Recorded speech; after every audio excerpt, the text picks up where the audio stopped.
Baik. Assalamualaikum warahmatullahi wabarakatuh. Alhamdulillahilladzi bi ni'matihi tatimmu shalihat. Alladzi anzalas sakinata fi qulubil mu'minin liyazdadu imana ma'a imanihim. Asyhadu an la ilaha illallah wahdahu la syarikalah wa asyhadu anna Muhammadan abduhu wa rasuluhu. Allahumma shalli ala Muhammad wa ala ali Muhammad.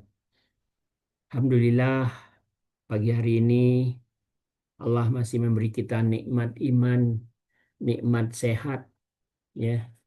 Eh, Kalau nggak salah ada hadis Nabi ya Ustaz ya, orang yang bangun pada pagi hari badannya sehat dan ada yang dimakannya buat hari itu, dia seolah-olah sudah seperti mempunyai dunia dengan segala isinya, Masya Allah.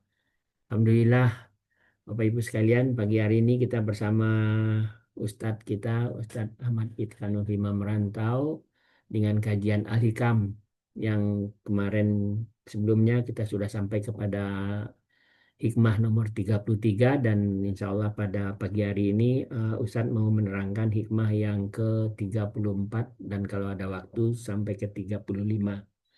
34 itu agar mudah menyambut panggilan Allah, Masya Allah. Baik, Bapak Ibu sekalian, Alhamdulillah sekali lagi dan kita mulai acara kita dengan bersama-sama baca basmalah.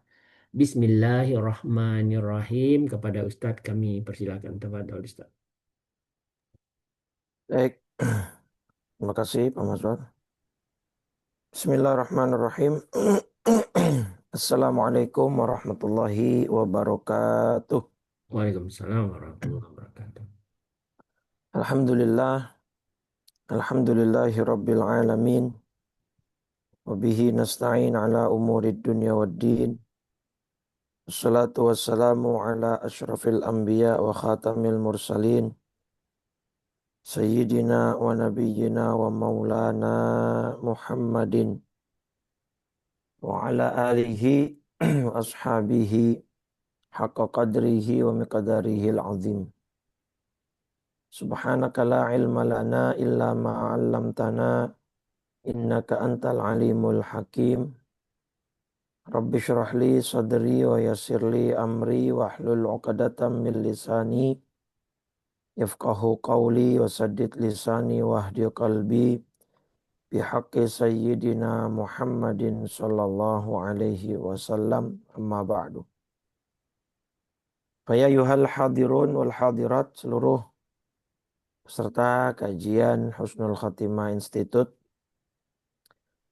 Bapak Ibu yang dirahmati oleh Allah Subhanahu wa taala. Alhamdulillah hari ini tanggal 28 Dzulqa'dah 1446 Hijriah bertepatan dengan 26 Mei 2025. Alhamdulillah Allah masih memberikan kita nikmat iman, Islam, panjang umur dalam keadaan sehat walafiat sehingga kita semua dapat melaksanakan salah satu kewajiban kita sebagai hamba Allah, yaitu melaksanakan thalabul ilmi. Kita berusaha untuk keluar dari kejahilan menuju ilmu yang mudah-mudahan usaha kita diridhoi oleh Allah Subhanahu wa taala sehingga kita mendapatkan ilmu dengan mudah, dengan baik, dan yang terpenting ilmu kita bermanfaat, dapat kita amalkan dalam kehidupan kita sehari-hari sehingga ilmu ini akan terus membawa manfaat untuk kita di dunia sampai di akhirat kelak. Amin ya rabbal alamin. Amin. Salawat serta salam tak lupa senantiasa kita curah limpahkan kepada junjungan kita baginda Nabi besar Muhammad sallallahu alaihi wasallam serta seluruh keluarganya, para sahabat dan pengikutnya hingga yaumil qiyamah. Mudah-mudahan semuanya yang hadir kelak mendapat syafaatnya di yaumil qiyamah nanti. Amin ya rabbal alamin. Afwan Pak Mazwar, untuk share screen-nya saya belum bisa. Tolong dijadikan host yang Udah dua-dua akun kalau nggak salah. Ustaz. belum ini yang Oh, oh salah saya ngambilnya. Sebentar Ustaz. Ya. Oh ini.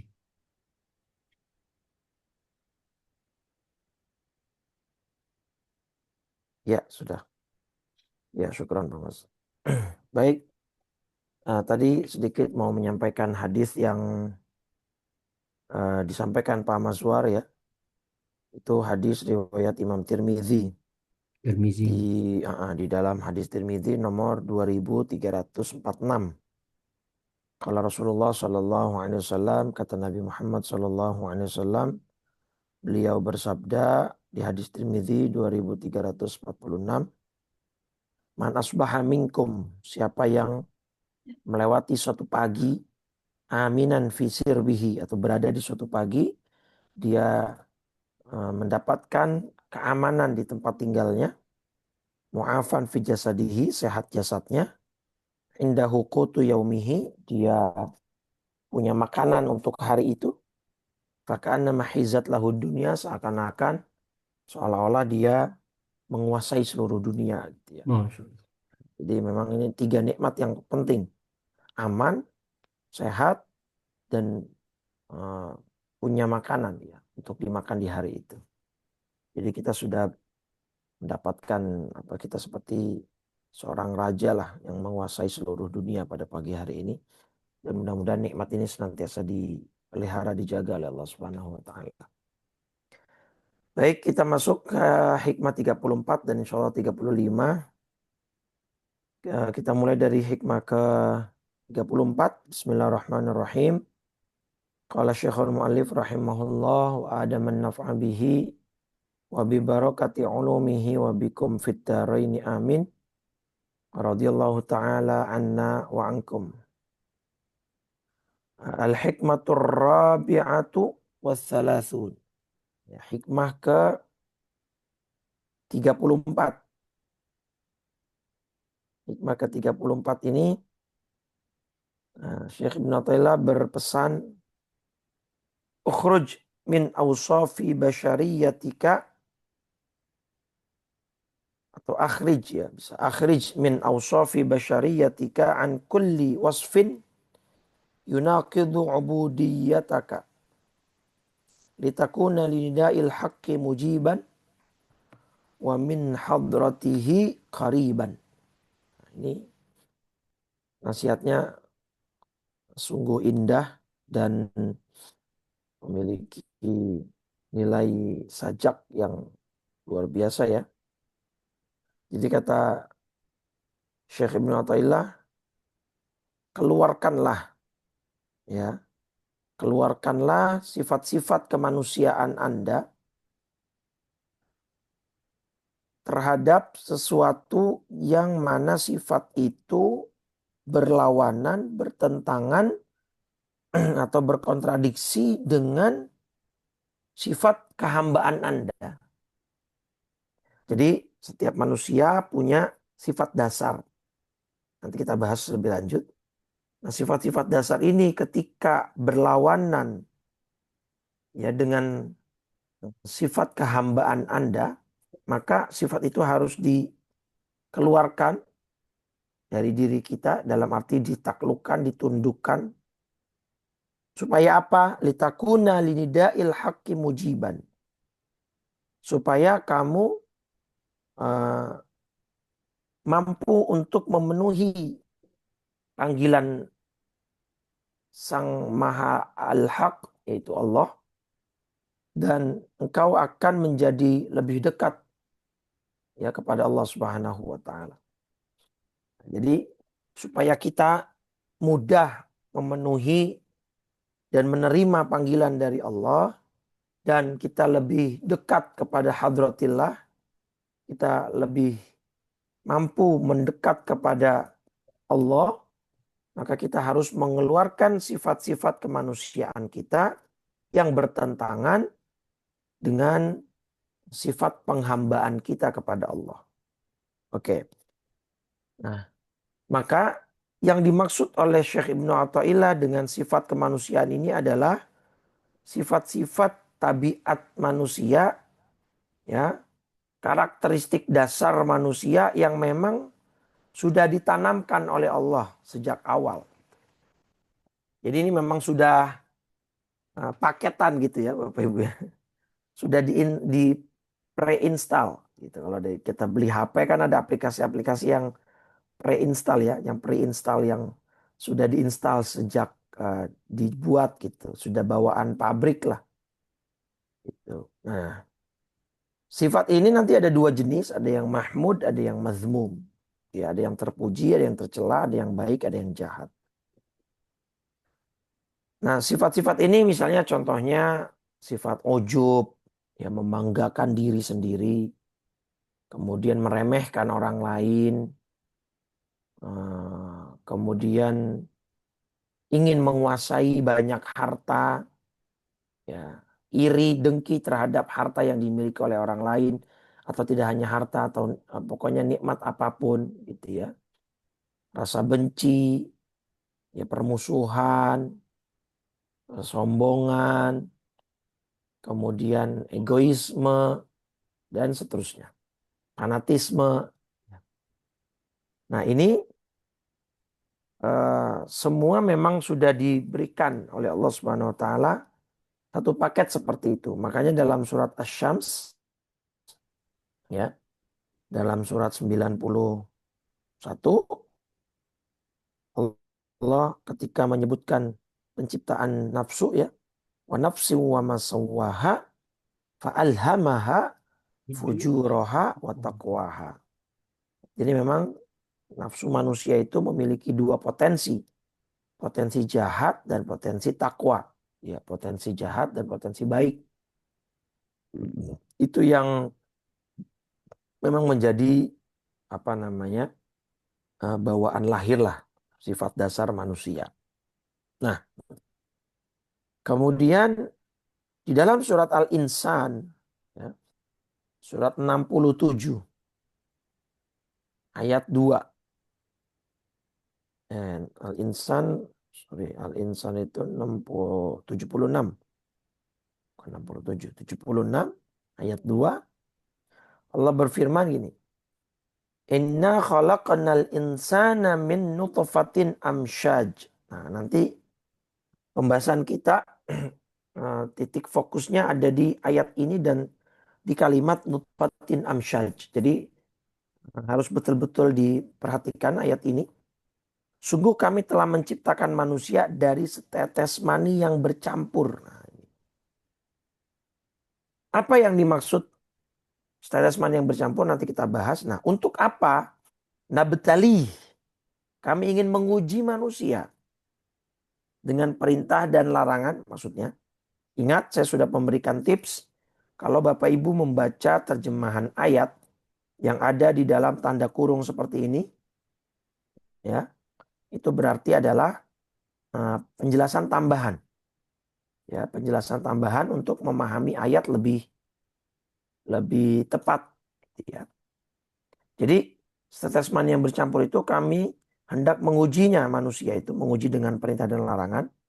Maksudnya faja'alnahu sami'an basira. Karena itu kami jadikan dia bisa mendengar dan bisa melihat. Oke, nah setetes mani yang bercampur itu maksudnya apa Bapak Ibu? Nah, jadi Syekh Buti menjelaskan dalam syarahnya, manusia itu kan terdiri dari DNA dan kromosom ya. Nah ini kita sedikit masuk. Nanti ada kromosom, nah, ada DNA. Nah kan kromosom manusia itu kan nanti kan ada XX atau XY, XY gitu ya. Laki dan perempuan gitu kan. Nah ini juga yang kemudian menjadi dasar bagi banyak orang menolak kehadiran LGBTQ. Ya artinya kan di beberapa negara Eropa dan di beberapa negara bagian Amerika sudah ada uh, apa namanya penetap apa penempatan toilet non gender gitu. Jadi mereka mengatakan banyak orang yang mungkin tubuhnya lelaki tetapi jiwanya itu perempuan gitu. Jadi mereka terjebak dalam tubuh laki-laki. Itu ditolak tegas oleh para ilmuwan. Gak ada manusia lahir dalam keadaan XX atau XY gitu. Kromosomnya laki-laki maupun perempuan. Nah maksudnya tadi surat Al-Insan, surat 76 ayat 2. Kami ciptakan manusia dengan mani yang bercampur. Nutfatin amsyaj. Ya, mani yang bercampur. Maksudnya apa? Nah, kromosom atau DNA ini akan membawa sifat warisan dari ayah dan ibu. Itu kan Bapak Ibu.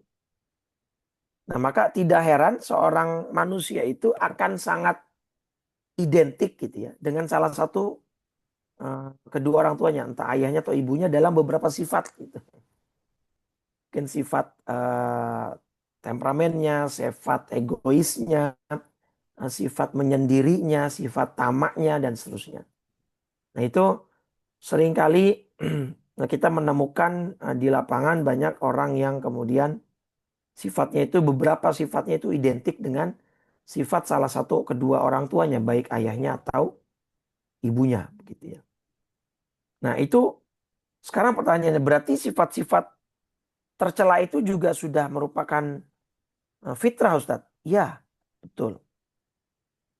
Nah, nanti di sini masalahnya. Ada orang bertanya kemudian, kalau sifat itu berupa fitrah yang memang sudah Allah rancang ya sedemikian rupa berada di dalam tubuh manusia, kenapa Allah meminta kita untuk membersihkan sifat tercela itu? Kan Allah yang ngasih gitu kan. Kan itu sebuah fitrah, sebuah hal yang tidak bisa dihindari manusia karena memang dia terlahir dengan membawa sifat itu. Itu ya Bapak Ibu ya. Kalau kita banyak baca di apa namanya di jurnal-jurnal kesehatan itu, nah ini ya struktur kromosom manusia itu ya tadi yang saya bilang gitu ya, mengenal struktur kromosom, tipe, jumlah dan perannya dalam pewarisan sifat. Jadi kan ada sifat warisan ya. Manusia itu mewarisi sifat dari kedua orang tuanya gitu kan, ada yang bentuknya XX atau yang XY gitu kan. Nah, ini bisa dibaca semacam ini gitu kan. Nah, intinya ada beberapa jenis kromosom, ada kromatid, sentromer, kromomer, telomer, dan seterusnya. Nanti akan ada penjelasannya seperti apa. Dan peran kromosom ini dalam pewarisan sifat gitu ya. Jadi intinya itu sangat sesuai lah dengan yang Allah firmankan dalam surat Al-Insan tadi. Surat 76 ayat 2 yang mana Allah tegaskan manusia diciptakan dari mani yang bercampur. Ya. Mani yang bercampur. Artinya berarti sifat manusia ini menuruni sifat kedua orang tuanya. Baik ayah atau ibunya identiknya kemana nanti setiap orang akan berbeda. Nah tadi pertanyaannya selanjutnya tadi. Kalau memang sifat-sifat mazmumah atau sifat-sifat tercela ini merupakan fitrah yang memang manusia tidak bisa menghindar. Gitu kan. Masalahnya di situ. Nah, kenapa Allah meminta kita untuk menghindari sifat tercela itu? Bahkan dalam hikmah 34 yang sedang kita bahas ini, tadi Syekh Ibn Athaillah mengatakan, akhrij min awsafi basyariyatika. Keluarkanlah. Ya. Atau bisa dibaca dengan ukhruj, keluarlah. Gitu. Kalau keluarkanlah berarti maksudnya keluarkanlah atau bersihkanlah dirimu dari sifat kemanusiaan yang jelek tadi. Kalau dibacanya ukhruj, keluarlah kamu. Gitu ya, dari koridor atau dari bingkai sifat-sifat yang jelek tadi. Ya kurang lebih sama maknanya. Nah, kalau memang itu sudah sebuah fitrah, kenapa Allah meminta kita untuk apa namanya mengeluarkan sifat itu atau membersihkan sifat itu gitu ya. Begini Bapak Ibu, manusia itu kan punya 3 kebutuhan ya, primer, sekunder, tersier. Jadi manusia ini dalam kehidupannya itu perlu untuk mengakomodir kebutuhannya. Dan itu termasuk maqasidus syariah. Termasuk tujuan syariat. Kalau kita belajar ilmu maqasid Bapak Ibu, ada disiplin ilmu namanya maqasidus syariah. Ya, maqasidus syariah. Maqasidus syariah ini adalah tujuan-tujuan di balik nilai luhur syariat gitu ya. Itu nanti kan ada 3 tadi tuh. Ya primer, hajiat. Hajiat itu primer. Kemudian doruriyat. Doruriyat itu kebutuhan sekunder. Dan tahsiniyat. Ya, tahsiniyat itu tersier gitu kan. Ini primer, ini sekunder. Doruriyat ini tersier. Nah, ini maksud syariah. Ya, manusia itu memang punya kebutuhan dan syariat tidak melarang, bahkan mengakomodir manusia untuk memenuhi kebutuhan-kebutuhannya. Maka nanti ada sulamul aulawiyat, namanya sulamul aulawiyat, tangga prioritas, yaitu hifdzul nafs, ya, menjaga jiwa. Ya, nanti kedua hifdzuddin. Tujuan agama itu untuk menjaga jiwa, kemudian menjaga agama. Ketiga hifdzul mal, menjaga harta. Keempat hifdzun nasl, menjaga keturunan, ya, dan seterusnya gitu. Nah, nanti ini ada prioritasnya. Nah, maka sifat-sifat yang memang tadi sudah fitrahnya manusia sejak lahir, yang kemudian kita identifikasikan dan kita kategorikan sebagai sifat mazmumah, sifat tercela. Sebenarnya sifat-sifat tercela itu eh, memiliki nilai positif juga, Bapak Ibu. Nah, itu yang menarik ini nih. Ya. Jadi yang menarik adalah Allah Subhanahu wa taala memang sengaja memberikan manusia ini modal sifat-sifat tadi sebagai fitrah gitu, sebagai bawaan lahir, bawaan dasar.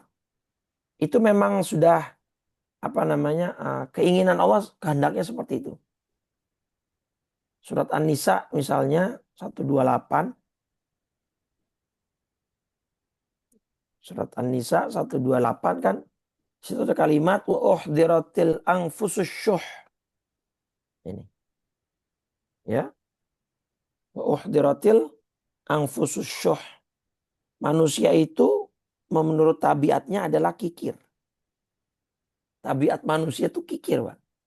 Dan itu memang sudah tabiat semua manusia. Makanya Nabi punya doa berlindung dari sifat kikir. Ya, biasa ada kita baca di pagi dan petang. Allahumma inni a'udzubika minal hammi wal hazan. Zan. A'udzubika minal ajzi wal kasal. A'udzubika minal jubni wal bukhl. Wal bukhli. Gitu ya. Bukhl itu pelit. Aku berlindung dari sifat. Karena memang tabiat manusia itu begitu, Pak. Inginnya mengumpulkan, inginnya mendapatkan, tak ingin mengeluarkan, tak ingin mengurangi, inginnya menambah. Itu sifat dan tabiat. Nah, tabiat itu adalah suatu sifat yang memang sudah Allah berikan sejak lahir gitu. Nah, nantinya pada perjalanan hidup dia, pendidikan dan lingkungan itu punya peran besar dalam mengelola sifat tabiat manusia ini. Ya, tadi misalkan egois, sombong, iri, dengki, ingin selalu lebih hebat dari orang lain, selalu pengen lebih dipandang oleh orang lain. Dan itu sifat-sifat dasar manusia, Pak. Kikir, pelit gitu ya. Nah, sekarang pertanyaannya, kalau memang fitrah, kenapa disuruh untuk dibersihkan? Kenapa disuruh untuk dijauhi, bahkan untuk dihilangkan? Nah, pertama, ini Pak, tadi yang saya bilang, bahwa sifat-sifat pelit ini, sifat-sifat dasar manusia yang jelek ini, itu punya sisi positif.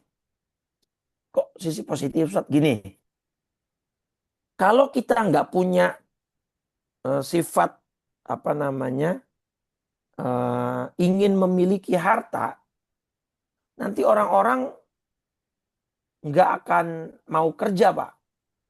Gitu ya. Jadi pikirannya akhirat terus gitu kan. Nggak ada giroh, nggak ada semangat, nggak ada nafsu untuk memiliki sebagian dari kebutuhan dunia gitu. Jadi nggak pengen punya rumah, nggak pengen punya ini, nggak pengen punya itu gitu. Nah, sehingga akan berdampak buruk. Dia nggak mau kerja, dia nggak mau mencari nafkah yang halal. Nah, Yang ada akhirnya apa? Karena dia tetap hidup terus berjalan, kebutuhan terus dibutuhkan, maka akhirnya dia akan jadi tukang minta-minta, akan menjadi benalu bagi orang lain. Tapi ketika dia punya sifat dasar pengen memiliki dunia, maka dia ke sifat dasarnya itu mendorong dia mau bekerja, mau menahan lelah dan letihnya bekerja. Itu. Sifat apa lagi misalnya? Sifat kikir tadi. Wa'uhdiratil anfusus syuh. Kalau kita nggak punya sifat kikir sama sekali ini manusia nggak dikasih modal punya sifat kikir, pelit gitu ya. Kita akan cenderung menghambur-hamburkan duit kita. Jadi nggak ada rasa eman-eman gitu sama harta.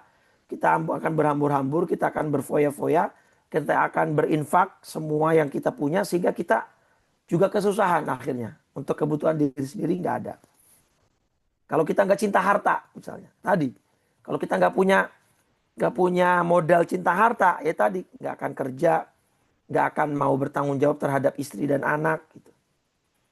Kalau kita nggak punya sifat marah, ketika ada orang yang dizolimi kita diam saja. Kalau kita nggak punya emosi, ketika kita dizolimi, orang ada yang dizolimi kita nggak akan membela, kejahatan akan merajalela, kezoliman akan marak gitu. Karena kita nggak punya rasa marah. Jadi kita nggak, udahlah biarin urusan orang gitu. Nah jadi sifat-sifat yang sebenarnya kita identifikasikan sebagai sifat tercela Bapak Ibu, pada dasarnya itu memiliki perannya masing-masing dalam kehidupan manusia. Dan itu punya sisi positif pada awal mulanya. Gitu ya. Sifat egoisme itu juga punya peran gitu positif. Jadi ada sifat yang tercela itu tetapi memiliki nilai positif. Nah, cuma ujiannya adalah tadi kan kalau surat Al-Insan dilihat supaya Allah menguji kan manusia kan. Ya kan? Tadi surat 76 ayat 2 tadi. Sengaja Allah menciptakan manusia dari mani yang bercampur itu ya nabtalihi. Kami hendak menguji manusia. Nah maksudnya apa? Untuk supaya kita mampu nggak nih ngendaliin sifat-sifat tadi. Jadi poinnya sifat itu memang harus ada pada manusia. Cinta harta, sifat egois, sifat kikir, sifat marah itu harus ada. Karena pada beberapa kondisi itu akan menjadi nilai positif. Cinta harta dia jadi mau bekerja. Sifat marah dia jadi mau membela kebenaran dan membasmi kezaliman. Kalau nggak ada sifat marah ya manusia akan cuek. Itu kan akan abai. Sifat kikir sehingga kita masih bisa untuk mengelola harta kita. Tidak semua kita keluarkan sehingga tidak berdampak kepada terlantarnya anak dan istri kita misalnya. Nah cuma gimana caranya sifat-sifat mazmumah atau tercela di dalam diri manusia yang memang menjadi fitrah itu kita kendalikan sehingga tidak menjadi racun yang meracuni kita, sehingga tidak menjadi air yang justru menyerang kita seperti air bah, tsunami atau ya banjir, ya, banjir bandang. Kan air kalau sedikit ya kita butuhkan Pak. Kita butuh air untuk mandi, untuk mencuci, untuk minum. Tapi kalau terlalu banyak kita tidak bisa kendalikan akan menjadi bencana dan musibah. Jadi banjir, menjadi tsunami dan seterusnya. Nah sifat itu juga kita perlukan. Sifat kikir, sifat marah. Ya kemudian cinta harta itu kita perlukan. Nah cuman gimana caranya kita kendalikan sifat-sifat itu supaya tidak balik menyerang kita. Tidak melebihi batasnya. Nah itu. Di situ ujiannya dari Allah Subhanahu Wa Taala. Kenapa makanya Allah memberikan kita sifat-sifat yang tercela itu tadi. Sebagai modal dasar tabiat manusia. Nah, alasan kedua, ya, kenapa Allah memberikan fitrah kita sifat-sifat tercela tadi, ya, selain yang tadi yang nomor satu, sebenarnya sifat itu memiliki sisi positif, karena kalau tidak punya sifat-sifat seperti itu, manusia akan hampa hidupnya ya, tidak menarik gitu. Jadi semuanya baik, semuanya. Nah, poin keduanya, justru disitulah Allah akan menilai siapa yang baik, siapa yang tidak. Siapa yang berhak dapat pahala, siapa yang berhak dapat dosa, gitu kan. Nah, justru gara-gara sifat dasar manusia yang jelek inilah Allah akan bisa nilai, oh dia bisa nih ngendaliinnya. Ya, sifat kikirnya ditekan. Ya, sehingga kikirnya itu hanya positif buat dia. Artinya dia cuma menahan harta untuk kebutuhan dia dan keluarga. Ketika ada kelebihan harta, dia sumbangkan. Ketika ada kelebihan harta, dia belikan hewan kurban besok. Nah, ini tepat ya momennya. Itu. Jadi kikirnya itu hanya untuk sebatas dia punya kendali untuk menjaga hartanya untuk dirinya dan keluarganya. Nah, ketika ada lebihan hartanya, dia bisa tundukkan sifat kikirnya, dia bisa kalahkan sifat pelitnya, sehingga dia bisa dan mau mengeluarkan sebagian hartanya untuk infak, sodako, kurban, dan lain sebagainya. Nah, berarti ketika dia bisa seperti itu, dikasih pahala. Di satu sisi orang ternyata sifat kikirnya nggak bisa dikendalikan, menjadi begitu liar.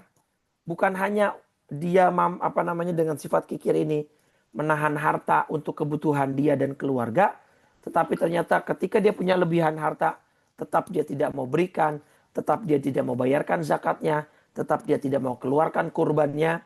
Nah, disitulah Allah bisa menilai, oh berarti orang ini kalah terhadap sifat-sifat yang ada pada dirinya, yang sudah menjadi fitrah pada dirinya, sehingga dia akan mendapatkan dosa dan mendapatkan siksa dari Allah Subhanahu wa taala. Nah, jadi itu ya tujuan Allah Subhanahu wa taala untuk manusia. Nah, lagi pula Bapak Ibu, gini. Manusia itu kan disebut mukallaf ya. Mukallaf, bukan mualaf ya, bedakan. Kita itu mukallaf. Mukallaf itu adalah orang yang terkena beban syariat. Nah, kata dasarnya taklif.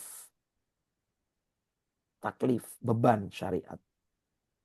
Ya, beban syariat. Nah, kita ini mukallaf. Ya, kita ini, nah orang yang mukallaf itu yang satu balik, dia sudah balik. Ya, kemudian dia salamatul hawas. Panca inderanya sehat.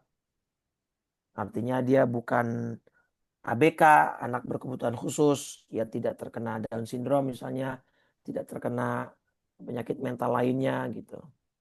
Kemudian panca inderanya sempurna, dia bisa melihat mendengar, maka dia terkena kewajiban. Atau bulughud dakwah. Bulughud dakwah itu dia sampai kepada dia dakwah Islam.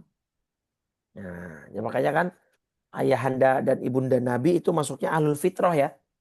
Ahlul fatrah, sorry. Ahlul fatrah, masa manusia yang hidup di masa transisi antara satu nabi ke nabi yang berikutnya. Nah, maka mayoritas ulama menyatakan ayahanda dan ibunda Nabi Muhammad SAW itu akan selamat dan masuk ke dalam surga karena beliau termasuk ahlul fatrah. Belum ada dakwah di masa itu. Dakwahnya Nabi, masa kenabiannya Nabi Isa sudah selesai, Nabi Muhammadnya belum lahir. Atau juga ini bisa kita terapkan kepada orang-orang zaman dulu yang tinggal di Badui yang jauh dari peradaban, Islam tidak masuk ke sana. Saat itu elektronik, internet belum ada gitu ya, tahun-tahun dulu. Nah itu mereka bisa saja tidak dituntut oleh Allah karena tidak sampai kepada telinga mereka dakwah Islam. Nah kalau kita mukallaf nih Bapak Ibu. Nah sekarang gini, mukallaf itu kan orang yang terkena beban syariat. Bagaimana mungkin, ya perhatikan kalimat saya ini. Bagaimana mungkin seseorang bisa dikatakan terkena beban kalau tidak ada tantangan? Paham ya? Nah, tantangan itu datang dari mana tadi? Sifat-sifat yang tercela tadi. Nah, dia punya sifat kikir bawaan lahirnya. Nah, itu kan tantangannya bisa nggak dia kendalikan agar tidak membesar sifat itu. Dia punya sifat marah. Dan itu penting juga bagi manusia. Kalau tidak begitu, kezaliman akan merajalela. Orang tidak akan ada yang peduli terhadap kejahatan. Nah, sifat marah itu perlu, tetapi mampu nggak dia kendalikan untuk tidak menjadi bumerang buat diri dia. Nah, itu kan tantangannya Bapak Ibu.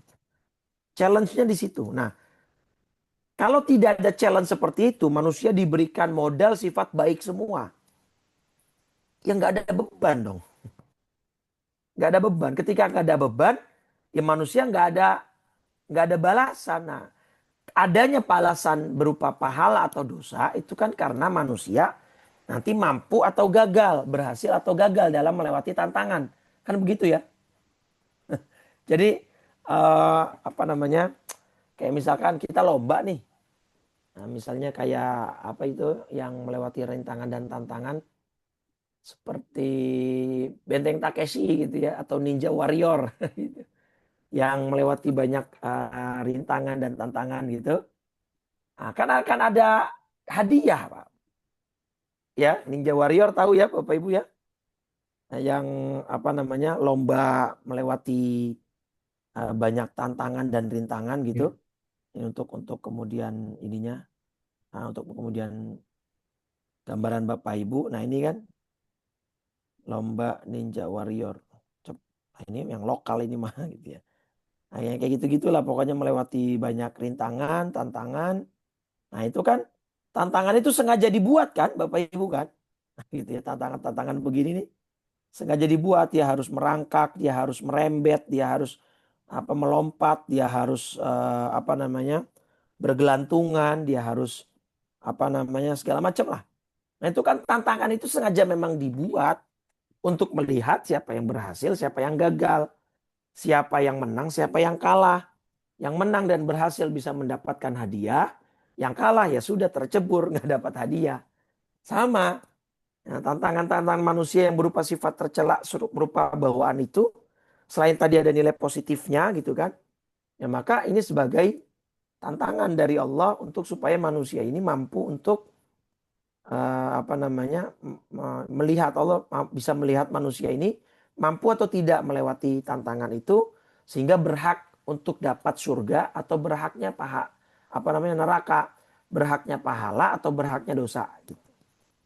Nah, gitu ya. Jadi memang ini ya sengaja sama Allah dikasih sifat-sifat tercela seperti itu supaya tidak apa namanya supaya manusia ya bisa nantinya eh, apa gagal atau tidaknya, mampu atau tidaknya gitu ya dalam kehidupan beragamanya. Dan manusia memang dan dunia ini memang tempatnya ujian gitu ya.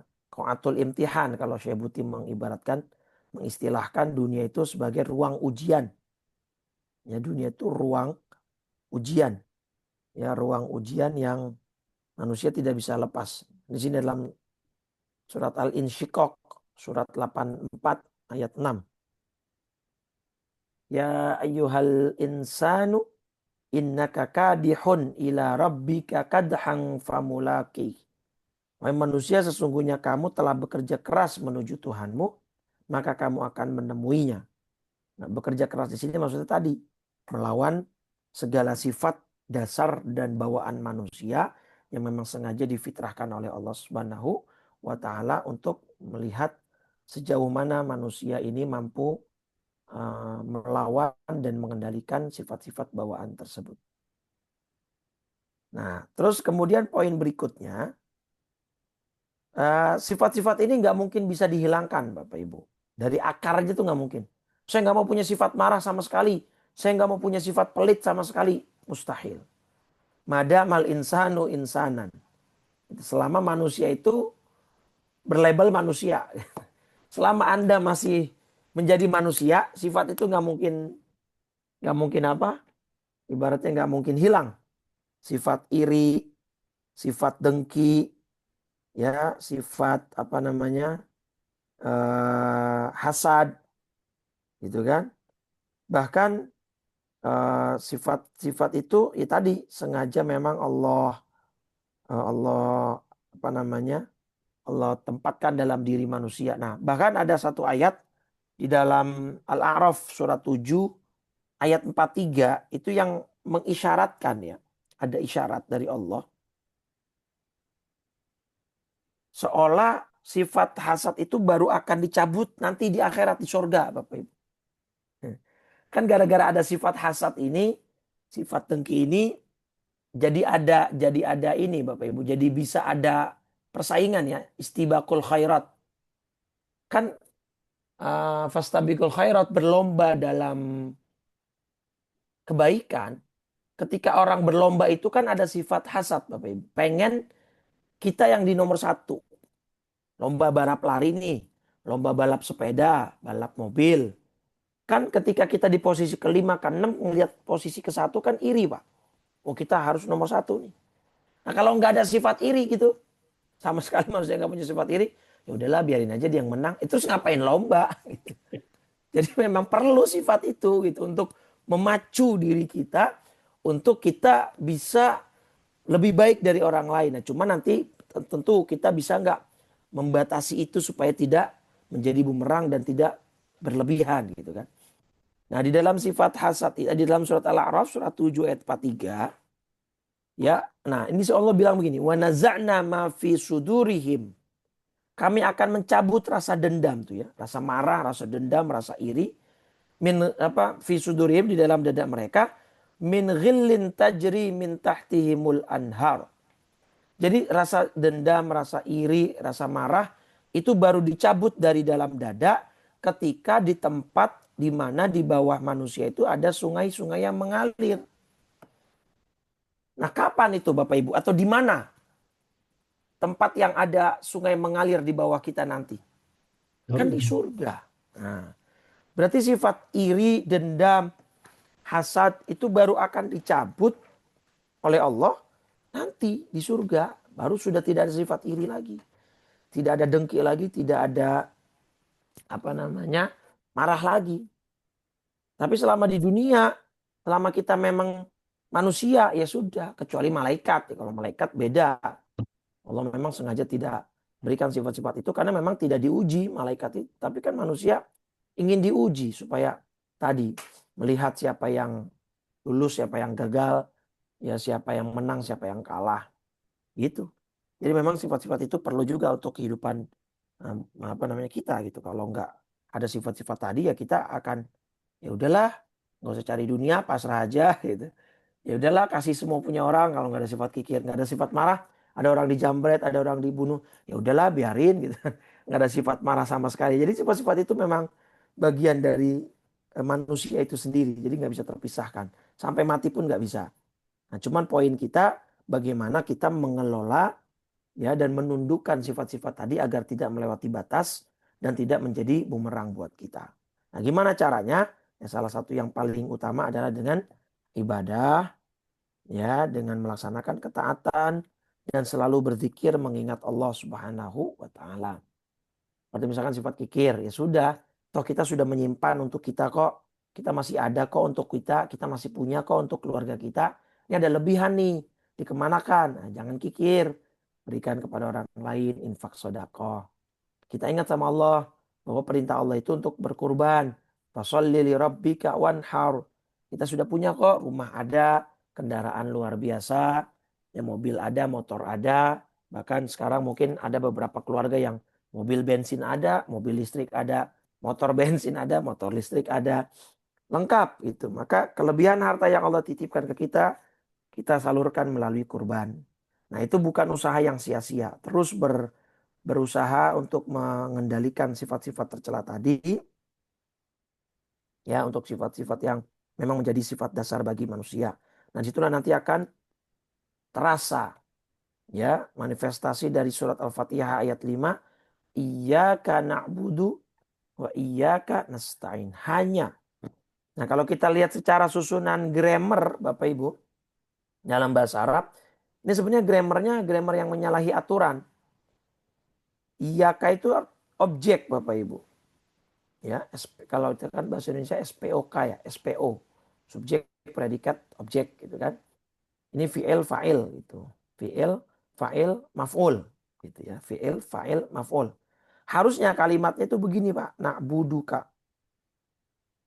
Na'buduka atau nasta'inuka. Ya, nasta'inu bika atau nasta'inu bika gitu. Haknya ini artinya kan engkau, merujuk kepada Allah kan. Na'buduka, kami menghamba kepada engkau. Kami mengabdi kepada engkau. Nasta'inu bika, kami minta pertolongan kepada engkau. Atau dengan engkau. Harusnya begitu susunannya Pak. Cuman kaknya ini dipindah ke depan. Nah tambahan iya itu memang untuk maf'ul yang didahulukan di depan. Itu dalam bahasa Arab harus tambah dengan iya. Makanya iya kak gitu ya.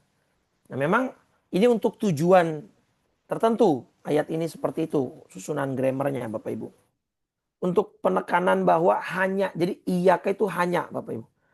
Hanya kepadamu kami menyembah ya Rob. Hanya kepadamu kami minta pertolongan.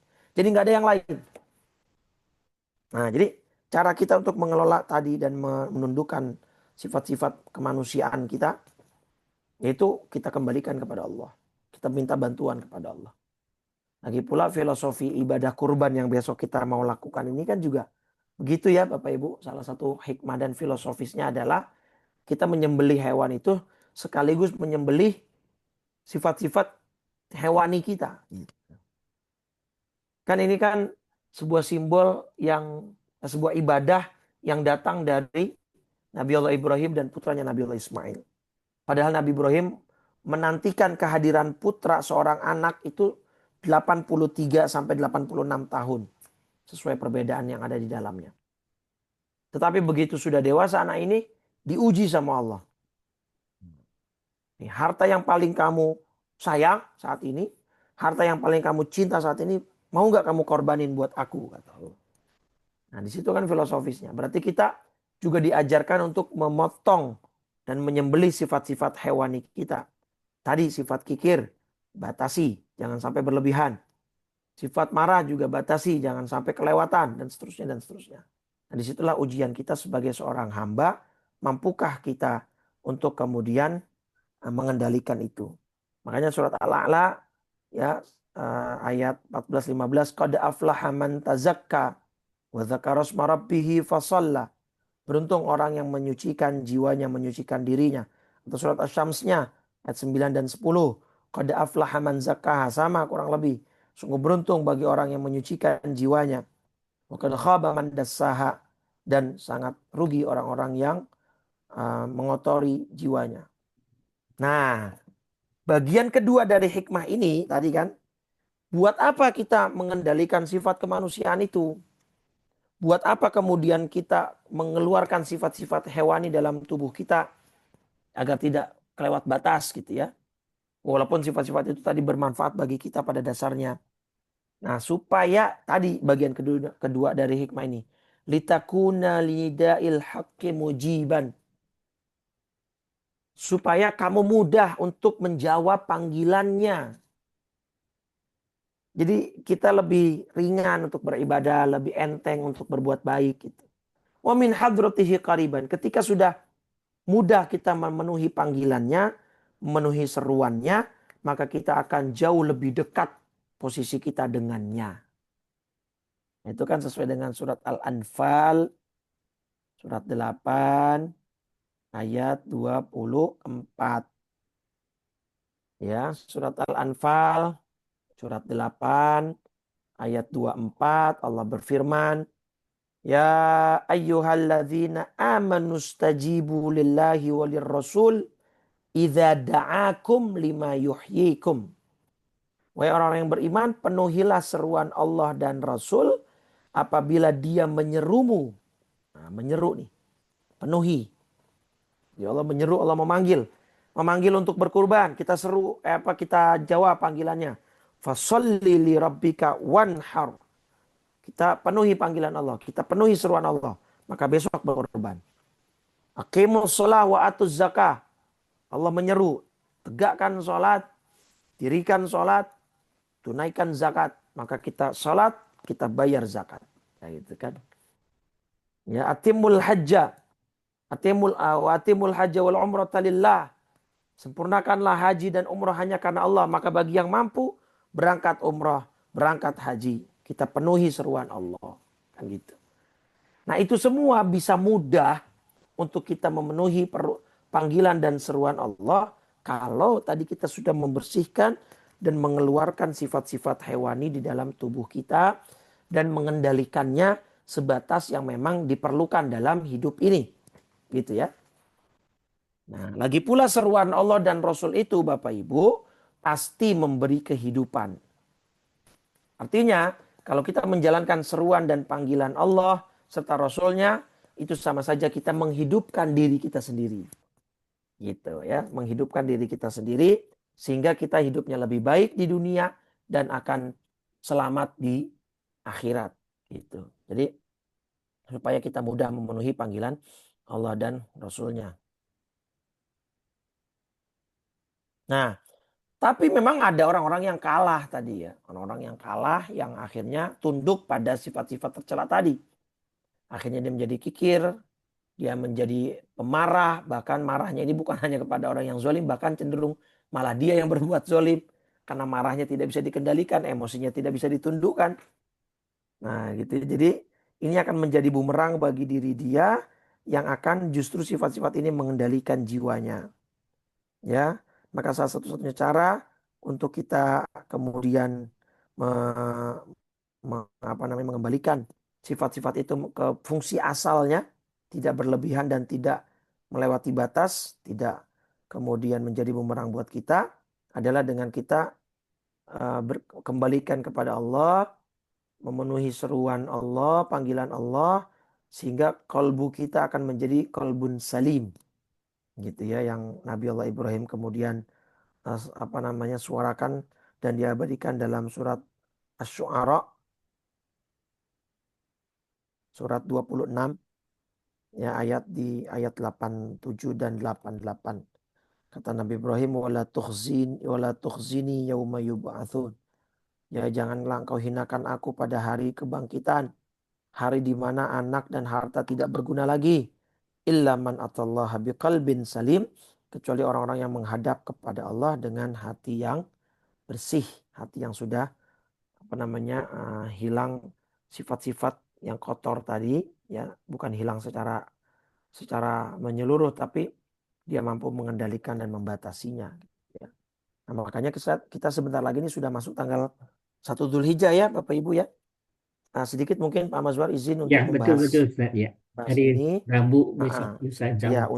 untuk kemudian kita sambil mengkorelasikannya dengan hikmah ini gitu kan, supaya kita lebih mudah untuk menyempurnakan panggilan Allah ini dan memenuhi panggilan Allah. Jadi 1 Dzulhijjah itu kurang lebih insya Allah kalau nggak Rebo, Kamis ya. Nanti Selasa sore atau Selasa malam kita lihat berita ya, karena kan besok tanggal Selasa itu tanggal 29 Dzulqa'dah, maka sore akan ada ru'ya, akan ada sidang isbat, cuma memang tidak akan seramai Ramadan tentunya. Mhm. Pasti akan ada berita kapan jatuhnya tanggal 1 Dzulhijjah. Kalau nggak Rebo, ya Kamisnya berarti gitu. Kalau misalkan Selasanya kelihatan hilalnya, tapi kan melihat cuaca ini agak mendung terus ya. Beberapa hari ini bahkan hujan. Kalau memang tidak terlihat berarti nanti jatuhnya hari Kamis. Kalau memang terlihat berarti jatuhnya hari Rabu. Keutamaan Dzulhijjah, 10 Dzulhijjah itu Bapak Ibu ada di surat Al-Fajr ya. Fajar. Surat 89 wal fajr walayalin ashar. Ya. Surat Al-Fajr 1 dan 2 wal fajr walayalin ashar. Demi waktu fajar dan demi malam yang 10. Nah, fajar di sini ulama tafsir mayoritas merujuk fajar di sini adalah fajar di hari Idul Adha. Nah, tapi kalau walayalin ashar itu ada 3 pandangan ulama. Pendapat mengatakan pertama malam yang 10 ini maksudnya adalah 10 terakhir Ramadan. Oke. Nah, pendapat kedua ada yang mengatakan ini maksudnya 10 pertama Dzulhijjah. Nah, pendapat ketiga mengatakan ini adalah yang dimaksud 10 pertama Muharram. Nah, namun pendapat yang kuat adalah ini 10 pertama Dzulhijjah. Ya, karena merujuk tadi wal fajrnya adalah hari raya Idul Adha gitu. Nah, jadi Bapak Ibu, 10 pertama Dzulhijjah ini itu minimal setara dengan 10 terakhir Ramadan, Bapak Ibu. Itu minimal ya. Karena sebagian ulama ada yang mengunggulkan 10 pertama Dzulhijjah.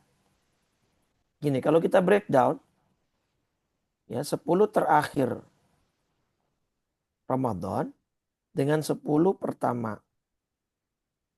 Zulhijjah itu minimal setara, minimal seimbang, ya, minimal selevel. Nah, kita coba breakdown. Di 10 terakhir Ramadan itu kan ada apa berarti? Lailatul Qadar. Lailatul Qadar. Ya, di sini ada Lailatul Qadar. Nah, kemudian ada puasanya, si hari ini masih puasa. Yang mana ini rukun Islam. Nah, di 10 pertama Zulhijjah ada wukuf haji di tanggal 9 Zulhijjah. Dan ini juga rukun Islam. Dan juga ada nanti kurban di tanggal 10 sampai tanggal 13-nya. Gitu kan? Nah, maka ini minimal setara Bapak Ibu, seimbang, selevel. Nah, karena ada ulama yang menengahi, udah nggak usah ribut. Gini, 10 terakhir Ramadan itu yang mulia malamnya. Karena ada Lailatul Qadar di sana. Sedangkan 10 pertama Zulhijjah yang mulia siangnya. Karena wukuf itu di siang hari kan. Di waktu setelah zuhur sudah tergelincir matahari masuk itu sudah waktu wukuf. Gitu kan. Nah, jadi ini minimal seimbang Bapak Ibu. Minimal setara. Nah, perlu untuk kita kemudian sadarkan kita dan keluarga bahwa 2 hari ke depan kurang lebih itu adalah hari-hari mulia yang minimal setara dengan 10 terakhir Ramadan. Karena apa? Begini. Kalau 10 terakhir Ramadan, kesadaran orang untuk ibadah tuh masih ada. Betul nggak? Karena bulannya masih Ramadan. Bahkan di beberapa orang, 10 terakhir Ramadan, kegiatan ibadahnya justru meningkat. Karena ada iktikaf. Iktikaf. Ya. Jadi kesadaran orang untuk beribadah tuh masih ada. Bahkan cenderung meningkat ketika di beberapa orang yang melakukan iktikaf. Tapi 10 pertama Dzulhijjah Bapak Ibu, kebanyakan orang itu nggak sadar. Kalau 10 pertama Dzulhijjah itu hari-hari mulia. Gitu loh. Bahkan selevel, minimal selevel dengan 10 terakhir Ramadan. Banyak orang yang menganggap hari itu biasa saja gitu ya.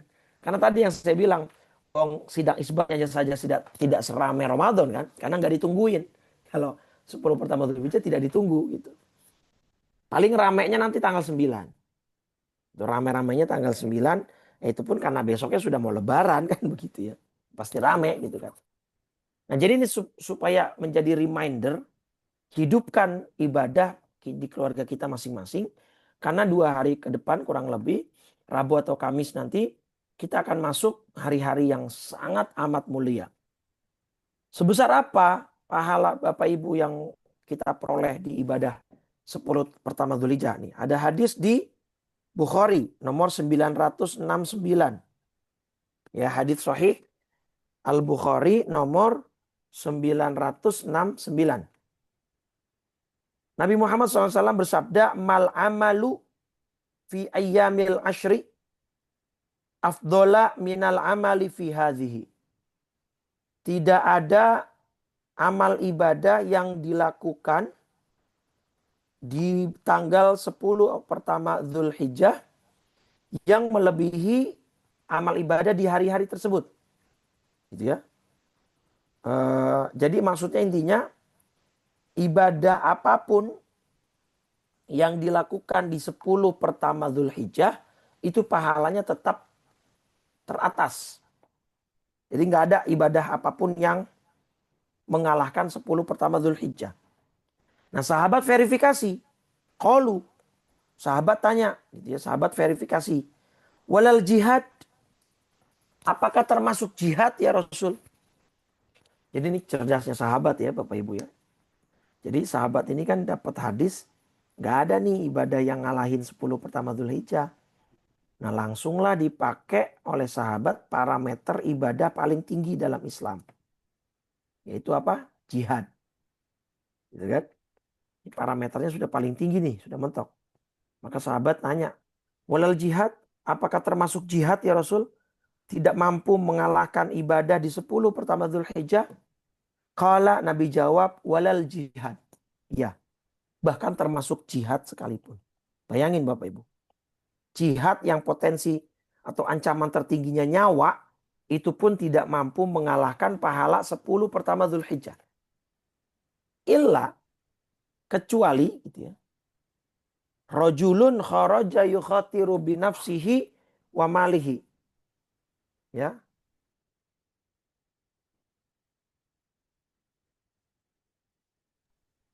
Nah, kecuali orang itu jihadnya binafsihi wa malihi. Dia ikut serta membawa nyawanya dan menyumbangkan semua hartanya. Dianya ikutan perang, hartanya ikut disumbangkan. Falam yarji' bisyai'in. Dan ketika selesai perang, dia tidak pulang dengan membawa keduanya. Dia tidak membawa pulang keduanya. Maknanya apa? Dianya mati syahid, hartanya habis. Itulah baru level jihad yang mampu mengalahkan apa? Ibadah 10 pertama Dzulhijjah. Jadi kalau jihad yang biasa saja itu masih lebih utama 10 pertama Dzulhijjah. Bayangkan Bapak Ibu. Nah, gara-gara hadis Sahih Bukhari 969 inilah sebagian ulama mengunggulkan 10 pertama Dzulhijjah ketimbang 10 terakhir Ramadan. Gitu loh. Maka sayang kan Bapak Ibu kalau untuk dilewatkan begitu saja. Maka perlu diingatkan kepada saudara, teman-teman, keluarga kita bahwa nanti Rebo atau Kamis kita masuk bulan yang sangat mulia, hari-hari yang sangat istimewa. Jadi jangan disia-siakan. Nah, pertanyaan selanjutnya, ibadah apa? Nah tadi kalau kita sangkutkan dengan hikmah tadi, pokoknya Allah menyeru apa nih di bulan ini? Rasulnya menyuruh apa? Oh, salah satunya adalah puasa Bapak Ibu. Yang disuruh oleh Nabi. Puasa apa? Puasa 9 Dzulhijjah. Yaitu puasa Arafah. Ini hadis Muslim nomor 1152. Ya. Hadis Muslim nomor 1152. Ganjarannya apa puasa Arafah? Siyamu yaumi Arafah ahtasibu 'alallahi ayyukaffiras sanah allati qabla wassanah allati ba'da. Jadi puasa Arafah itu akan menghapus dosa 1 tahun yang lalu qablahu dan dosa 1 tahun yang mendatang. Jadi setahun yang lalu dan setahun yang akan datang itu akan dihapus dosanya oleh Allah Subhanahu wa taala. Jadi sayang kalau dilewatkan puasanya cuma 1 hari. Tapi ganjarannya menghapus dosa 2 tahun. Nah, tapi ada catatan dari hadis ini kata ulama. Satu, dosa-dosa yang bisa terhapus hanyalah dosa-dosa kecil. Karena kalau dosa besar itu proseduralnya SOP-nya harus tetap melewati tahapan taubat. Kedua, hadis ini jangan dijadikan mainan. Jangan kemudian beranggapan Ustadz berarti dosa kita setahun yang akan datang udah diampuni nih. Berarti kita punya voucher, sayang kalau nggak dipakai.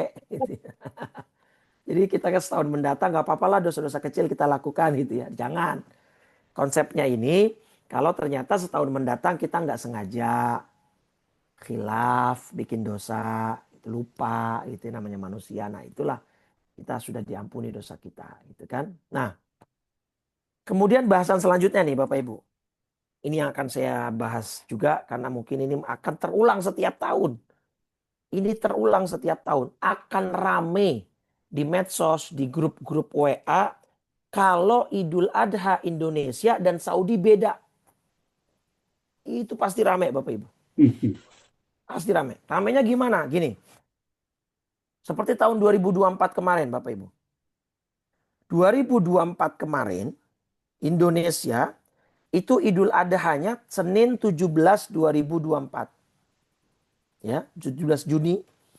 Senin 17 Juni 2024. Sehari lebih lambat dari Arab Saudi. Oke? Berarti Arab Saudinya hari apa? Sehari lebih lambat. Indonesia sehari lebih lambat. Berarti duluan siapa? Lebaran Idul Adhanya. Saudi. Nah, kita breakdown begini Bapak Ibu.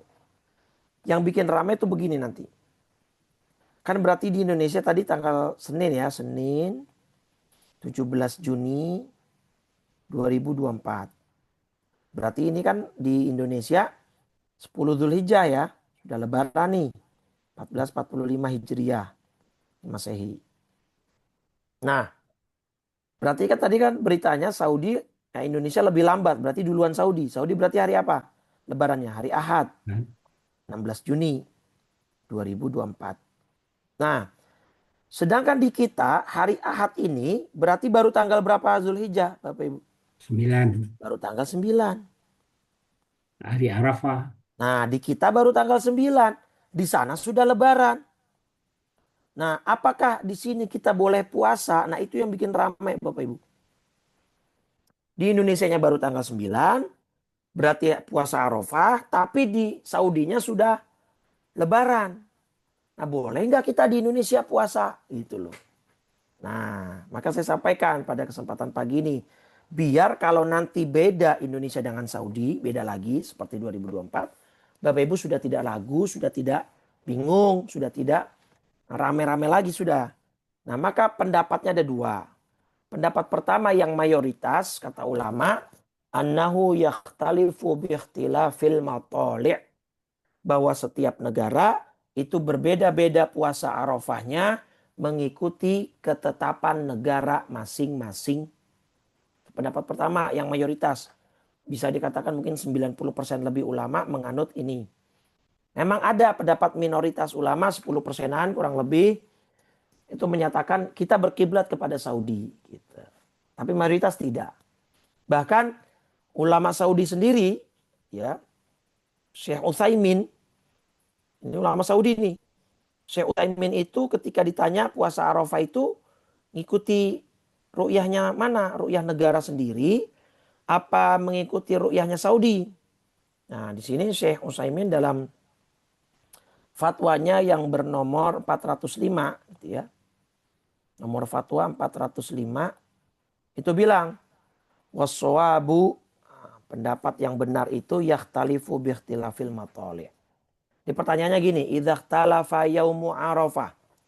Jika ada perbedaan hari Arafah, natijatan liikhtilafil manatikil mukhtalifati, karena imbas atau dampak dari perbedaan matla' hilal, tempat terbitnya hilal di setiap negara.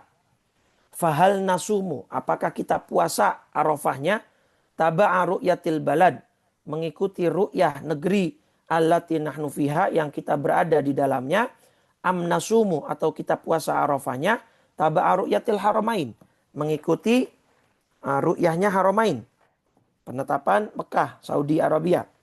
Maka jawaban Syekh Utsaimin, yang notabene beliau adalah ulama Saudi, kata beliau bahwa pendapat yang benar adalah setiap negara itu berbeda, maka mereka menjalankan puasa Arafahnya itu sesuai ketetapan negara masing-masing. Nah, dalil yang paling sederhana tuh dalil kias, Bapak Ibu. Gini, dalil kias itu dalil analogi ya. Mereka menganalogikakan waktu sholat. Waktu sholat itu patokannya apa Bapak Ibu dalam Islam? Matahari. Matahari, ya. Matahari. Yang digunakan mataharinya itu matahari Mekah atau matahari setiap tempat masing-masing? Matahari masing-masing. Matahari masing-masing. Gitu kan. Walaupun mataharinya sama, satu gitu ya. Kan nggak ada matahari kembar gitu ya. Mataharinya cuma satu gitu kan. Tetapi kan berputarnya beda, jalurnya beda. Sekarang di Saudi belum wajib sholat subuh Bapak Ibu. Di kita sudah. Kenapa kita nggak pakai waktu Mekah? Karena kita tinggalnya di Indonesia, di Jakarta. Gitu kan. Nah, maka hilal pun begitu. Dalil kiasnya. Maka hilal juga sama. Ya, setiap negara melihat peredarannya masing-masing, sudah terlihat atau belum. Nah, maka semua negara berhak untuk menentukan masing-masing. Nah, akan lebih ramai lagi biasanya kalau pemerintah Indonesia dengan Saudi beda, tapi Muhammadiyah sama dengan Saudi. Nah, itu rame lagi tuh Bapak Ibu tuh. Pasti akan bawa-bawa pemerintah tuh. Wah, janganlah ikutin pemerintah. Pemerintah kita enggak amanah, zolim begini. Padahal insya Allah saya masih husnudzon lah Bapak Ibu ya. Untuk masalah penetapan Hijriah pemerintah masih amanah. Memang masih kompeten. Dan insya Allah belum ada, atau setidaknya masih jauh lah dari unsur politik gitu ya. Saya kira belum ada lah parpol yang tiba-tiba mesen Pak Menak, tolong ya lebarannya cepetin 1 hari gitu. Saya kira belum ada unsur-unsur semacam itu. Nah, ternyata Muhammadiyah pun tidak mengekor kepada Saudi, Pak. Buktinya 2024 itu Muhammadiyah itu sama dengan pemerintah Indonesia yang mana berbeda dengan Saudi. Idul Adha di Indonesia dan Arab Saudi beda. Ini penjelasan Muhammadiyah. Jadi Muhammadiyah itu kan metodenya hisab, teman-teman. Muhammadiyah itu kan pakai perhitungan matematika. Jadi perhitungan pasti gitu kan. Nah, kalau memang mereka ternyata sama dengan Saudi berlebaran Idul Adhanya, itu sifatnya kebetulan, Pak. Bukan berarti Muhammadiyah mengekor ke Saudi, tidak. Saudi tetap pakai ru'yah. Nah, teman-teman Muhammadiyah pakainya hisab gitu. Kebetulan saja. Buktinya 2024 ini Muhammadiyah dengan pemerintah Indonesia sama, bareng. Yang mana berbeda dengan pemerintah Saudi. Jadi intinya ya puasa lah tanggal 9. Jadi puasa Arafah itu merujuknya pada hari. Puasa Arafah itu puasa hari ke-9 Dzulhijjah. Kapan 9 Dzulhijjahnya? Nah, masing-masing negara itu akan bisa berbeda sesuai dengan ketetapannya masing-masing. Nah, yang ketiga, ibadah juga yang harus kita perbanyak untuk mengisi 10 pertama Dzulhijjah adalah kurban. Nah, itu sampai Nabi sampaikan dalam Tirmizi, itu kata Nabi, ma'amila adamiyun, hadis Tirmizi nomor 1493. Ma'amila adamiyun min amalin. Tidak ada amal anak Adam, manusia ya, yauman nahri di hari raya Idul Adha, ahabba ilallah yang lebih Allah cintai min ihraqid dam, ketimbang mengalirkan darah.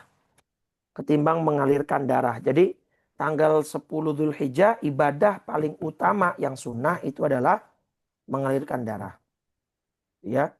Nah, sampai di sini kemudian Ibnu Abbas, Bapak Ibu, itu punya pendapat pribadi. Karena bahasanya di sini mengalirkan darah gitu ya. Maka beliau punya pendapat pribadi untuk orang-orang Islam yang fakir, yang miskin, yang sulit sekali ekonominya tapi pengen ngerasain kurban supaya tidak melewatkan kesempatan berkurban, cukup boleh dia berkurban pakai ayam atau bebek gitu. Tapi ini ya pendapat pribadi Ibnu Abbas ya, tidak boleh dipakai nih. Ini poinnya, penekanannya adalah bahwa Ibnu Abbas tidak pengen ada orang Islam tanggal 10 Dzulhijjah nggak motong hewan, itu penekanannya di situ. Maka beliau membolehkan orang-orang fakir miskin yang sangat sulit ekonominya beli ayam. Karena kan ayam ketika dipotong tetap ada darahnya gitu kan. Nah itu kan yang penting ada darah yang mengalir kata Ibnu Abbas. Tapi tetap nggak boleh dipakai ya.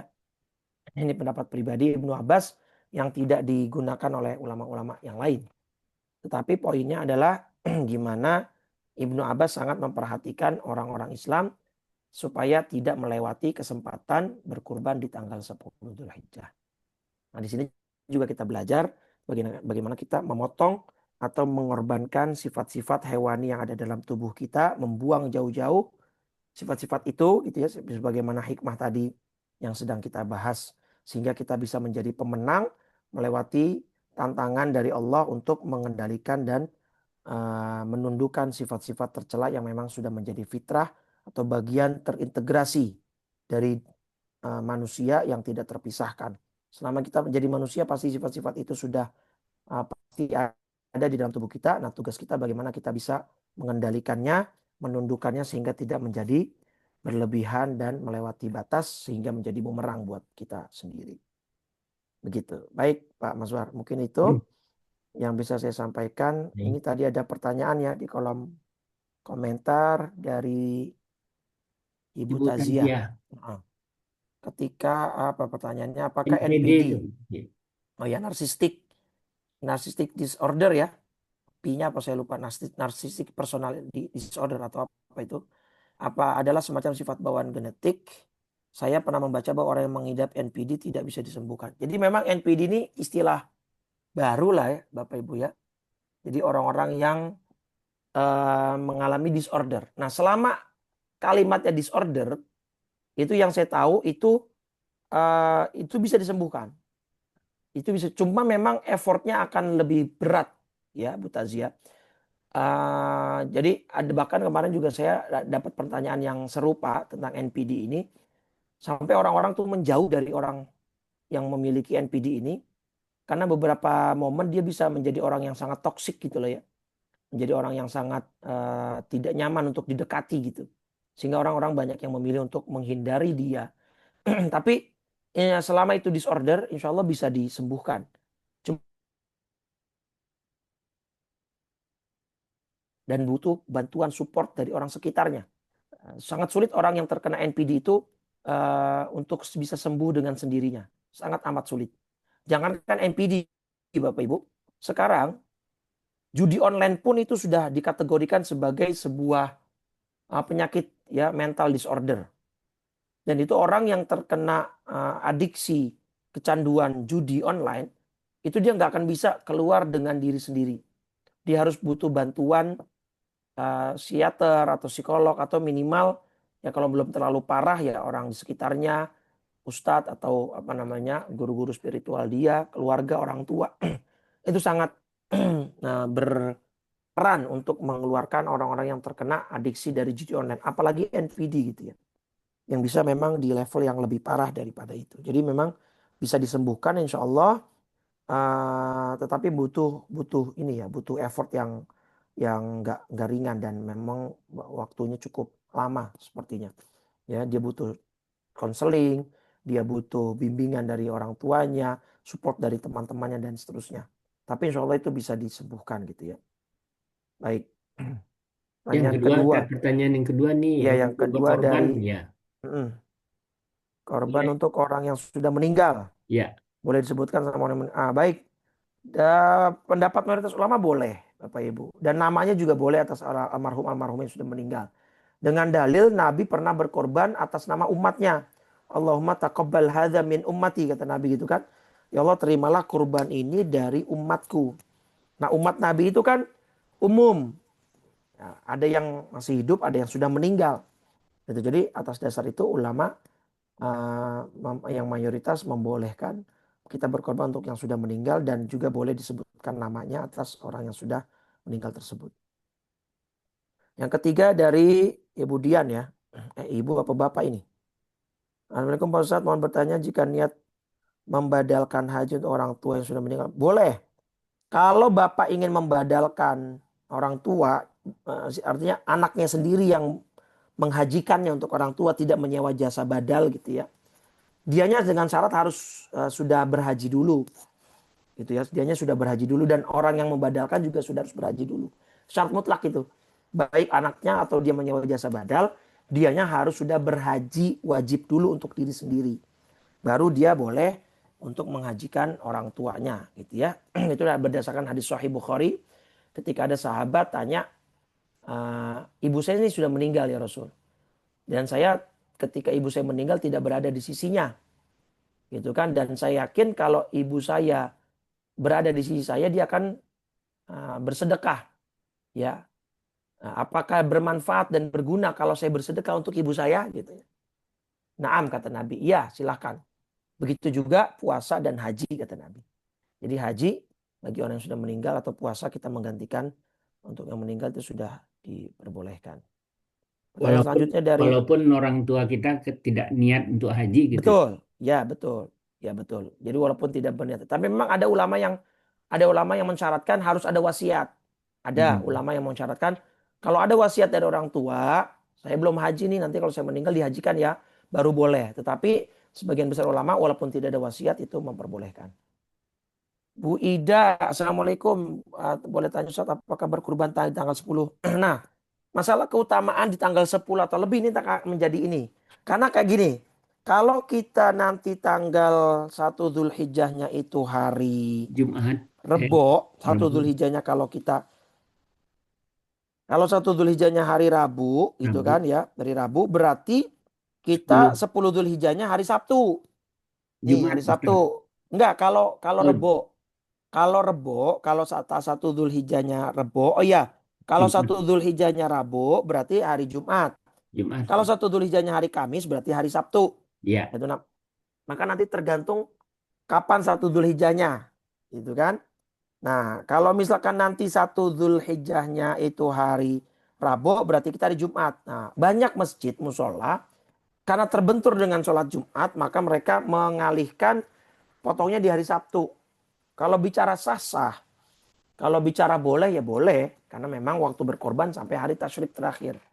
Tetapi sebenarnya ulama sepakat, ya mayoritas lah, kalau bisa, kalau tidak bisa dikatakan sepakat, minimal mayoritas ulama itu menyatakan karena hadis tadi ini, ya Yauman Nahri itu tanggal 10, maka ya tetap keafdolan kurban di tanggal 10 itu berbeda dengan di tanggal 11, 12, dan 13.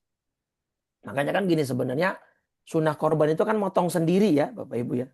Motong sendiri gitu, sunnahnya motong sendiri. Kalau sebenarnya sunnah ini dijalankan kan sebenarnya hari Jumat pun gak ada masalah. Karena masing-masing orang motong sendiri di rumahnya cuma satu gitu kan, atau maksimal 2, 3. Yang menjadi masalah karena kita nggak bisa motong sendiri-sendiri, dibuatlah panitia swadaya di masjid musola sehingga terkumpul banyak nih. Ya, sehingga waktu yang dibutuhkan cukup panjang, akhirnya biasanya dialihkan. Tapi ya kalau bicara sah-sah. Ya, tapi kalau memang nanti misalnya tanggal 1-nya itu hari Kamis, berarti 10 Dzulhijjahnya hari Sabtu. Itu bisa lebih gampang untuk memotong di tanggal 10-nya gitu ya. Jadi kalau bisa memang diusahakan, diupayakan di tanggal 10. Tapi kalau tidak bisa ya sudah. Ustadz nyambung yang tanggal 1 Ustadz bilang ya. Ya. Itu Mm-mm. dari hisab dari Muhammadiyah tuh yang hisab itu Mm.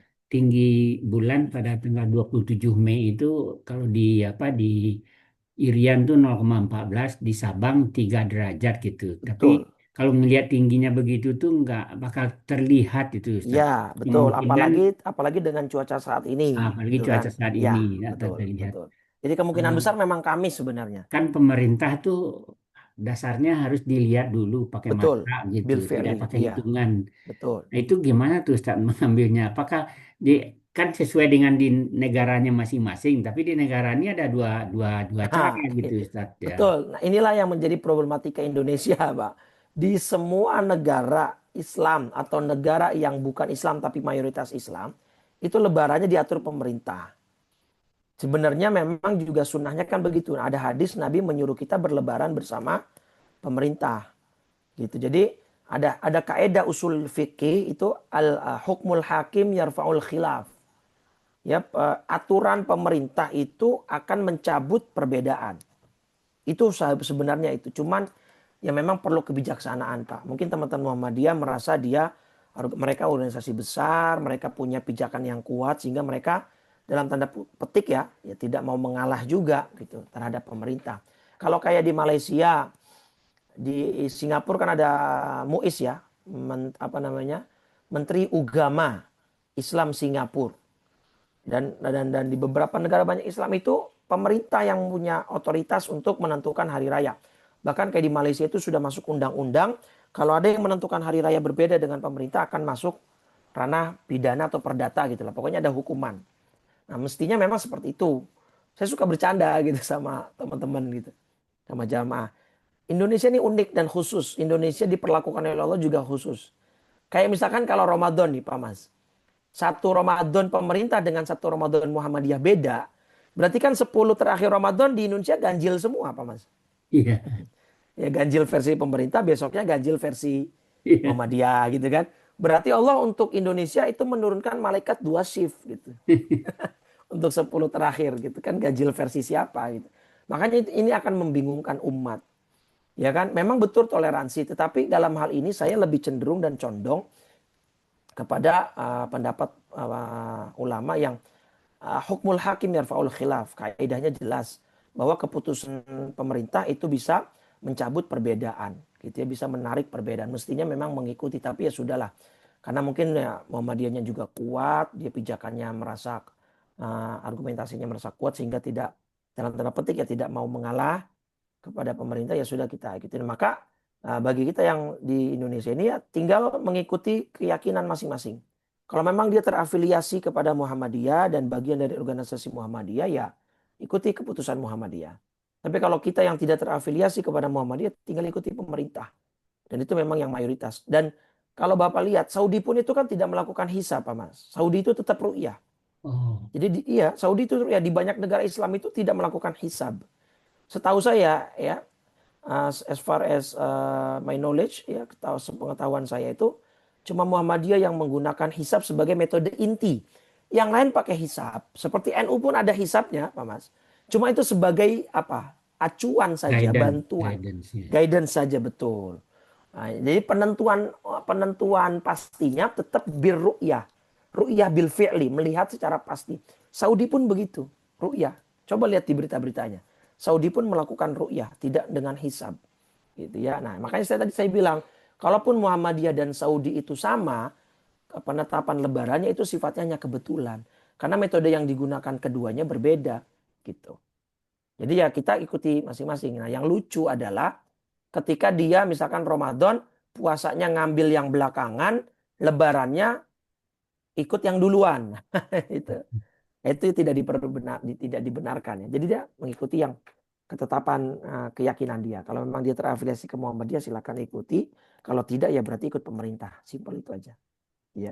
Terus kalau puasanya tadi Ustaz nyambung sedikit lagi. Mm-mm. Mm-mm. Kan yang hadisnya yang utama itu 9 Dzulhijjah. Zulhijjah. Betul. Kalau puasanya dari 1 Zulhijjah sampai 9 itu gimana Ustaz? Nah, boleh, Banyak sebenarnya banget. boleh, tidak ada larangan. Tetapi ulama khawatir kalau dia puasa dari tanggal 1, nanti di tanggal 7-nya keburu capek, keburu bosen. Akhirnya tanggal 8 Tarwiyah dan 9 Arafah malah tidak puasa. Nah, ini yang ditakutkan ulama. Tapi kalau ada yang enggak kok Ustadz, saya bisa meyakinkan diri saya, insya Allah sehat. Saya bisa menjaga kesehatan saya sehingga 1 sampai 9 saya bisa puasa terus. Boleh, silakan. Nggak ada masalah. Nah, kalau untuk perempuan saya suka menyarankan begini. Gini aja deh, tanggal 1 sampai tanggal 7-nya kamu niatin kodok puasa Ramadan kemarin aja. Gitu kan? Supaya kodok kamu juga terbayarkan, hutang kamu lunas, menghidupkan 10 Dzulhijjahnya dapat. Nah, nanti sudah 7 hari dapat, 8-nya Dzulhijjah niatnya puasa Tarwiyah, 9 Dzulhijjahnya niatnya puasa Arafah. Jadi dapat semua gitu kan. Tapi kalau misalkan mau puasa sunnahnya ya silahkan. Tidak ada larangan. Tapi tadi yang perlu diperhatikan, kira-kira dia tetap mampu nggak puasa di tanggal 8 dan 9-nya gitu ya. 9. Ya, baik. Baik. Kemudian tadi masih lanjutan, tapi orang yang niat membadalkan hajinya pun sudah meninggal, Pak. Bolehkah? Maksudnya gimana nih? Orang yang Ya niat membadalkan. cucunya lah. Oh, berarti generasi ketiganya. Iya. Jadi orang tuanya pengen haji, pengen dibadalkan sama anaknya, tapi anaknya keburu meninggal lagi. Berarti nanti cucunya yang membadalkan. Boleh, gak ada masalah. Gak ada masalah ya. Kemudian Pak Abdul Syukur, kalau LGBT ya, dapat disembuhkan, mengapa ada hukuman yang berat bagi LGBT? Gini Pak, hukuman dari Islam untuk yang pelaku homoseksual itu tegas. Ya, man wajada minkum, siapa yang kalian temui melakukan perilakunya kaum Lut, ya, faktuluh, faktulul fa'il wal maf'ul. Bahkan dalam satu riwayat, bunuhlah si pelaku dan si korban ya. Bukan korban juga, kalau suka sama suka kan bukan korban. Ya pokoknya ya yang melakukan dan yang menjadi target itu. Nah maka bunuhlah gitu ya. Nah maka kenapa hukumannya besar begitu? Nah itu diberikan hukuman itu kalau memang dia tidak ada niatan untuk berubah dan bertaubat. Ya pernah dibahas tuh di ILC oleh Pak Karni Ilyas tentang LGBT. Itu semua ahli medis sepakat itu disorder, Pak. Penyimpangan seksual dan itu bisa disembuhkan. Ya bisa disembuhkan. Nah, tidak menjadi hukuman kalau dia tidak melakukan, tidak membiarkan, tidak melakukan pembiaran lah atas disordernya. Dia berusaha keras untuk melawan, berusaha keras untuk keluar gitu. Itu dia tidak dihukum, dia akan tetap diterima taubatnya.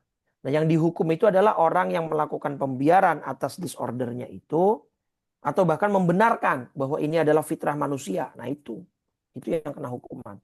Karena jadi dia dihukum bukan karena murni perilakunya, tapi karena niatnya sudah tidak ada niat untuk berubah, atau bahkan dia melakukan pembiaran, atau bahkan melakukan pembenaran atas penyimpangannya. Gitu. Dan jadi ya mudah-mudahan kita bisa dilindungi oleh Allah dari penyimpangan-penyimpangan semacam itu yang merupakan fitnah akhir zaman gitu ya. Baik, mungkin Baik. itu Pak Mas. Ya cukup. Enggak ada lagi Bapak Ibu Oke, nggak ada. Baik, baik. Terima kasih Ustaz. Alhamdulillah. Ya, Eh, terima kasih banyak dan silakan ditutup Ustaz dengan baik, taklim. terima kasih Bapak Ibu. Mudah-mudahan kita bisa menghilangkan ya sifat-sifat tercela tadi, bukan menghilangkan bahasanya dikendalikan. Kita bisa Kendalikan. batasi ya. Karena memang sifat-sifat itu juga kita perlukan sebagai modal kehidupan kita. Dengan 10 Zulhijjah besok kita bisa manfaatkan waktu itu untuk kita bermuhasabah, untuk kita bertaubat. Mungkin ada dosa-dosa yang mungkin masih kita lakukan. Dan mudah-mudahan Allah memberikan taufik dan hidayahnya kepada kita semua. Sehingga kita bisa melakukannya dengan sebaik-baiknya. Kita tutup dengan 3 kali kalimat tauhid dan doa kafaratul majlis. Qala Rasulullah sallallahu alaihi wasallam, afdalu ma qultuhu ana wan nabiyyuna min qabli la La ilaha illallah la ilaha illallah la ilaha illallah Muhammadur Rasulullah sallallahu alaihi wasallam kalimatu haqqin 'alaiha nahya wa 'alaiha namut wa biha nub'atsu insyaallah taala minal aminin.